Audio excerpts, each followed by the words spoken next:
Guys. So today I'll be showing you context-free grammars. So context-free grammars, or CFGs, are a formal way to describe the structure of a language. And this is super useful for defining programming languages or even machines, since we know that machines are defined in terms of the languages that they recognize most of the time. So what does a CFG look like? Well, it's usually defined in terms of four attributes here. We have variables, and these are abstract symbols that'll become more concrete terminal symbols. So terminals are the actual symbols that those abstract variables will become. How do we get from variable to terminal? Well, we define a set of rules, and those will show us how to replace variables with either other variables or terminals. And then finally, how do we actually start converting? How do we know when to start based on kind of the machine reading one character at a time? Well, we give it a special starting symbol, and that'll show where the generation begins. So what does that look like exactly? Well, I went ahead and I let A equal this four tuple here. So you'll know that CFGs are always four tuples defined by these kind of attributes here. So I let V equal the variables, and I chose P or Q to be those variables. They're going to lead to either other variables or the terminals. So sigma, those are our terminals. I chose A or B to be those terminal characters. And next, we have our rules that help us understand how we get from those variables either to other variables or to the terminals. Let's take a closer look here. So P I've defined to be either this QPQ, or it could be this special symbol here, epsilon. So epsilon actually means empty. It means nothingness, empty space, and that's very useful in these context-free grammars. Finally, we said that Q can either be A or B. So those are our terminals.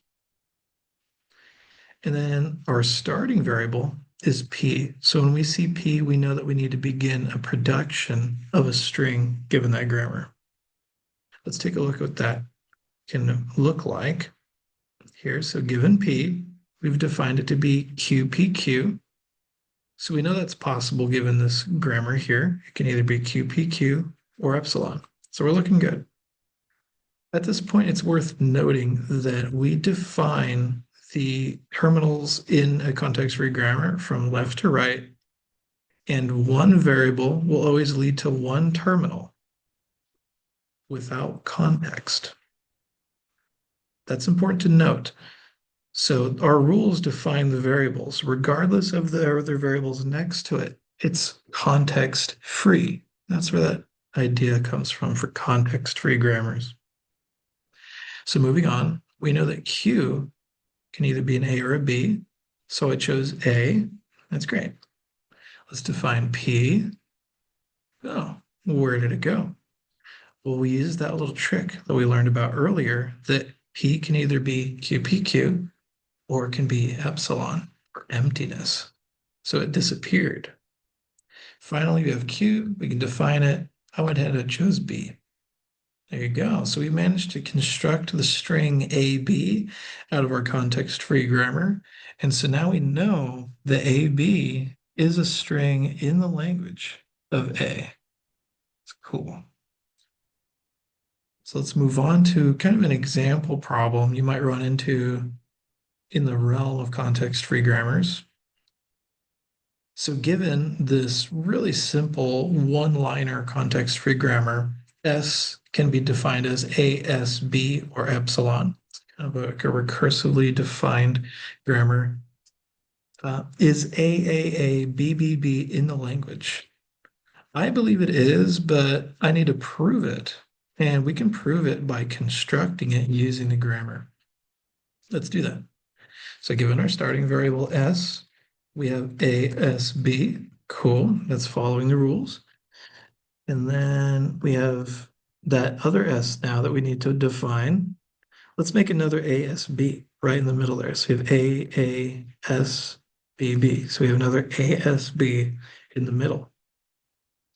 Let's do it one more time. So we have AAASBBB. Okay, looking really close. And finally, let's use that trick with epsilon. We know that it can be an empty space. Let's do that. AAABBB. Perfect. So we actually managed to construct AAABBB. We know that it's in language.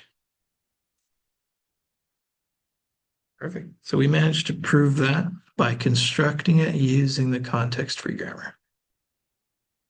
There we go. All right. Thank you guys.